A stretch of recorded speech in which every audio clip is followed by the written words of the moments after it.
Page 72, Morning. This is from a suite by Edward Grieg. I would encourage you to go listen to that suite. It's just beautiful. This is something where it's early in the morning and you're just getting started and it's okay. At the top of the page, they're introducing you to some new symbols now for you to know forever and ever and ever.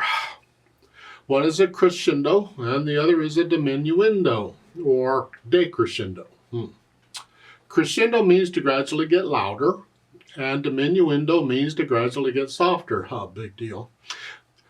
Sometimes they use words, the crescendo or CRESC, either one. Sometimes they use the arrow, which we call a hairpin, those arrows. This is not an arrow like the accent things that are over the note. These are longer arrows. They will span multiple notes. I refer to them as hairpins. Anyway, then diminuendo, you might see diminuendo or dim or the hairpin, whichever. So you got to remember which arrow means which. And I do it by reading the music. I'm reading the music from left to right. So as the lines get further apart, I get louder. If the lines get closer together as I'm reading it, I get softer. And that's how I remember which is which. That's part of dynamics, so we'll talk about these when we get to the dynamics.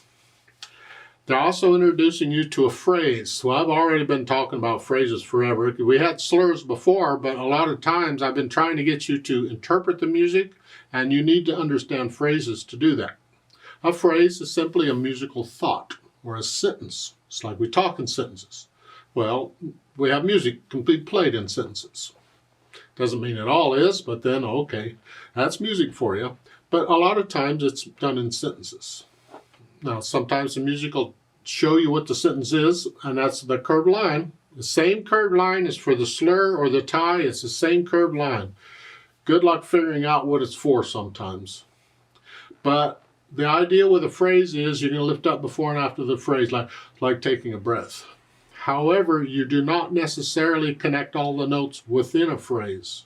That's the difference. A slur, you connect all the notes within the slur, but you don't necessarily lift up before and after a slur. A phrase is the other way. You lift up before and after a slur or a phrase, but you don't necessarily connect the notes within it. It depends on the music and what's needed. So you can have staccato notes within a phrase, is what I'm saying. Let's look at this morning thing and see what we're doing here. Look it over. I see it's about 1.5 pages long. Treble bass clef. 3 4-time signatures, so only 3 counts in a measure. I see quarter notes, eighth notes, dotted quarter notes. Okay, a lot of tied notes going on. Now to shorten this video up a little bit, I'm going to go ahead and take both hands at the same time, but you're welcome to just focus on, learn one hand at a time if you need to. But I'll do it both hands together. And the left hand starts with thumb on middle C here. And the left hand doesn't move until measure 9, so you don't need any other finger numbers for the left hand. You're just doing these.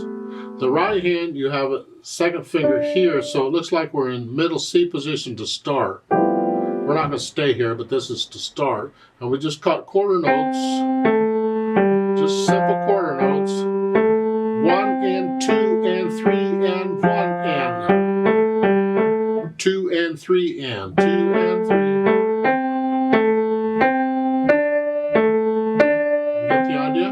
Okay, now at the bottom of the page there you have a rest. Here, during the rest you simply come down to here. Just lift up and come down. The right hand doesn't move, it stays there. But now at measure 9 we have a C chord in the left hand, and that's tied for 2 measures.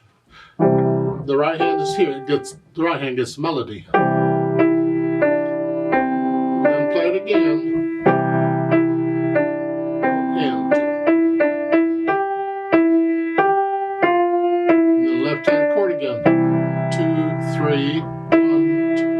Watch out there on measures 15 and 16. The left hand is tied. Just hold it down. The right hand is not tied. That big curved line, that's showing you the phrase. That's not a tie. So you have to play the right hand again, but not the left hand. Just hold it down. You got to watch out for these things. And then they want you back up here. Well, it's the end of a phrase. You can lift up anyway, and you can lift up and move.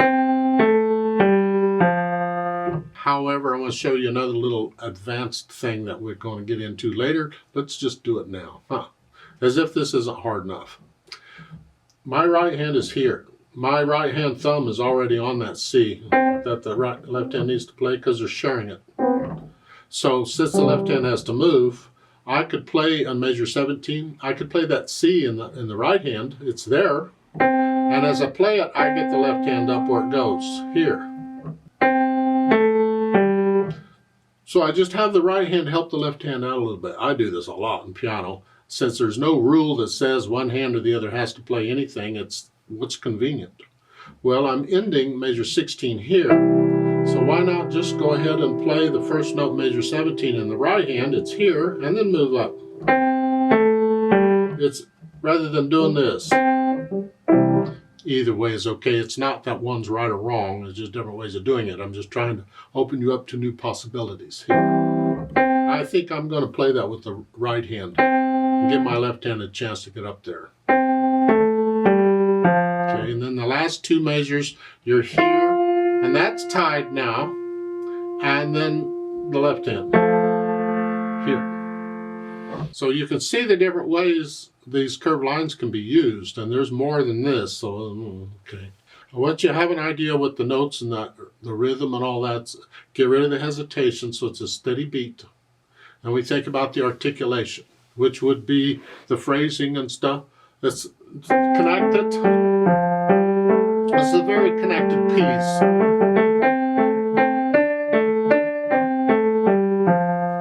And you lift up. Well, you have to lift up. There's a rest, so they build it in. And then at the end of measure 16, lift up for the phrase. They marked their third phrase for you to tell you it's the third sentence. Just lift up. And then connect it all the way to the end. This very connected piece. Now notice measures 10 and 11. I'm going for measure 10, 11, on both hands. I gotta lift up in the left hand because it's a chord. I have to play it again. But I'm not lifting up in the right hand. See, I kept this down. I lifted up here, but not here. Don't lift up in one hand just because you lift it up in the other. No, no, no. Keep this down. It's connected. Dynamics, MP, mezzo piano, whatever you think that is. And then measure 5, 6, and 7, you get these hairpins. You get them matching in this case. You don't always get them in pairs, but sometimes you do, and it's sort of known as a swell. Swell. You swell up and back down. They're telling you to get a little louder and then come back down. You have to feel it. So I'm mezzo piano. I go up to mezzo forte, back down. Just go up a little bit and then back down. Now when I get these matching hairpins like this, I look in the middle between them and see what note or notes are there, and that's my target. I'm going to go up to those notes and then back down. You experiment here. Exaggerate it if you have to. Go soft. Well, to get the feeling of, but eventually it's just a little bit, just a little swell. Now, here's the kicker. I hope you're sitting down. These hairpins are not always placed in the exact spot where they go. In fact, most of the time they're not. I think. It's my opinion. I would not have all of these notes and these hairpins loud like this. Well, to me, that C, if you just listen to the music and what makes musical sense, that C to me is like the point where the middle of it. So I'm going to continue to swell up until I get there. I may not start the swell getting louder until measure 6. I just move the hairpin over a little bit. You have to experiment. All the music is telling you to do is say, once you get a little louder and a little softer here. Exactly when that happens and how loud or soft you get is up to you. That's interpretation. Now, I'll measure 9. Now we're moderately loud. That's the melody. These chords need to be soft. Can you play this sort of heavy and this light at the same time? Just practice that. Exaggerate it if you need to. Play this loud and play this really light. Till you get the feeling of that awkwardness. It feels like it's off balance. And then you can tone it down. Yeah.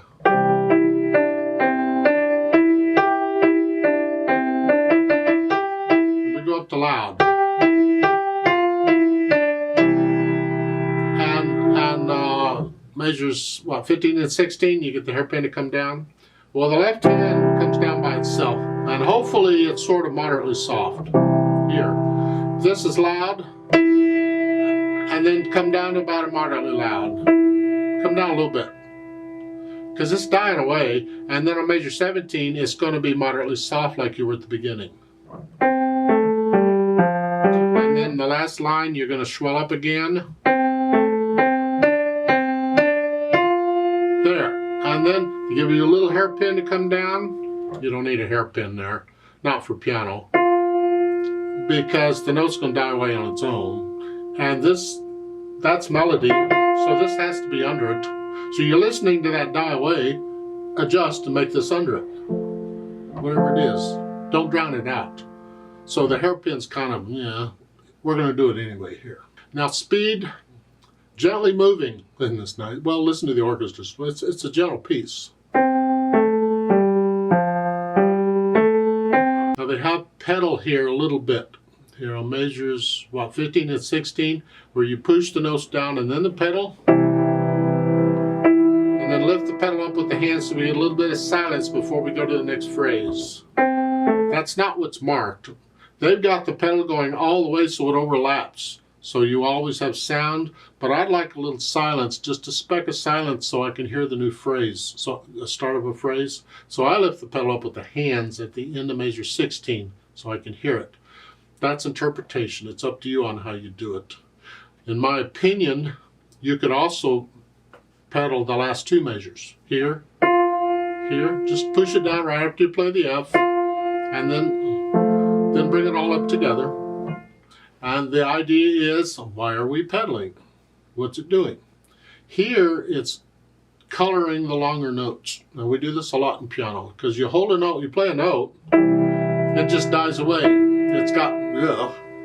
But if I can add overtones to it, it adds a little bit of color to it. It just adds a little more interest to it. Well, by the same token, or the same idea, then the last two measures could do the same thing, because you're holding that down. Pedal it and give it some color. I'm not going to show the pedal because that's all they're doing. You can do that, I hope.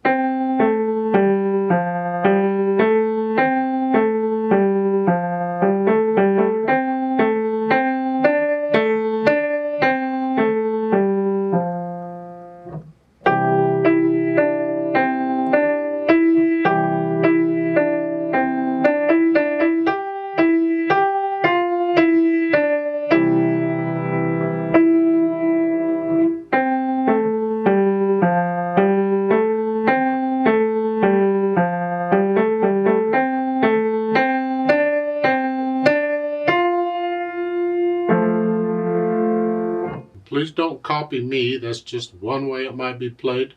A couple cups of coffee more, I might play it a little different. If it were in the afternoon or evening, I'd play it different because I feel it different. Remember the natural accents? 1, 2, 3, 1, 2, 3, 1. 1, 2, 3, 1, 2, 3, 1. Feel these 1, 2, 3 throughout the whole thing. Let's play it together very slowly and check the notes and the rhythms. I'm not going to do any dynamics. The louds and the softs, I'm going to play it all about the same. I'm not going to pedal it any because you can hear it better without the pedal. You don't really need pedal on this at all, but that's all right. I'll give us 3 counts. We're just going to go really slow. Sort of. Well, slow to me. 1, ready, go.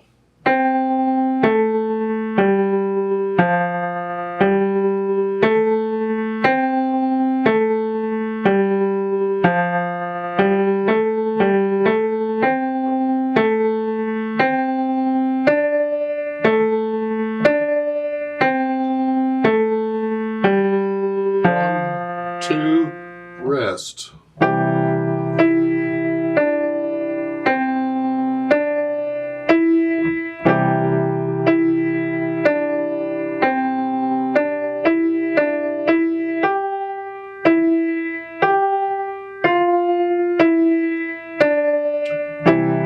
Two, three, 1, 2, 3.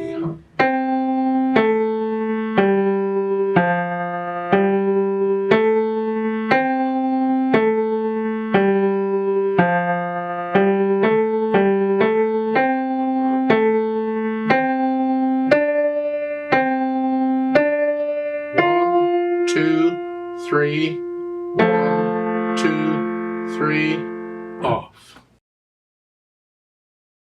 There's a duet for this. I'd like to play that. I'm going to, I think, play eighth notes through. I'm just going to have a running eighth notes, 1 and 2 and 3 and or something. Just regular eighth notes, just to kind of keep a flow going, because I can't follow you. So keep a beat. I'll speed it up a little bit. Now let's just try it together. Again, I need you to go up an octave though. So just pretend middle C instead of here on the piano is up here. So instead of here, you're up here. Play it all up here. I'll give us 3 counts. 1, ready, go.